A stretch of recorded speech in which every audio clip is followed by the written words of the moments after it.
This is the day that Palestinians mark Nakba, what they call the catastrophe, resulting from the creation of the State of Israel. In Gaza, there's little to distinguish this Nakba day from every other catastrophic day of this war. At least 10 people killed in this strike on a UN clinic in Gaza City. In nearby Zaytun neighborhood, where Israeli troops pulled back after days of fighting, those who'd fled have come to see what's left. We were displaced to the schools. They shelled the schools and they burnt the schools, and the martyrs were strewn in the street. We're suffering. We barely have 2 bags of flour. Nearby, more members of the newly displaced, people fleeing renewed heavy fighting further north in Jabalia. But some, like Hind and her family, have stayed behind there. She gave birth to her 5th child just 2 weeks ago and has had enough of chasing illusory refuge. Israel keeps issuing evacuation leaflets, and because of my young children, I can't move around. They're demanding we head to the sea, but I decided not to go.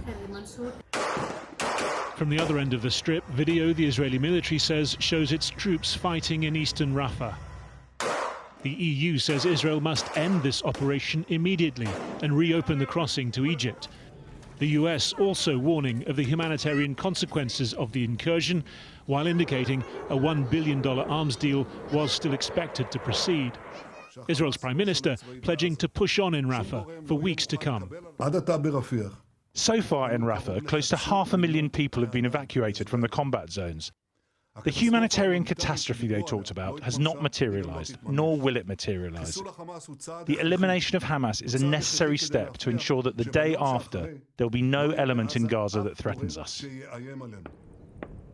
But Israeli divisions about what happens the day after the war exploded into public view. Netanyahu's defense minister hinting the prime minister was jeopardizing military gains by failing to make decisions that risked splintering his right-wing coalition. I call on Prime Minister Benjamin Netanyahu to make a decision and declare that Israel will not rule over civilian affairs in Gaza.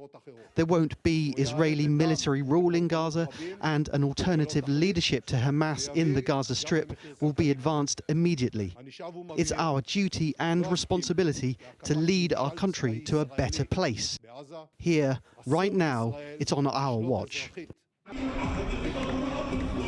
Every year in the occupied West Bank, thousands commemorate 1948 in the Nakba procession. This year, more than most, it was about the present and future as much as the past.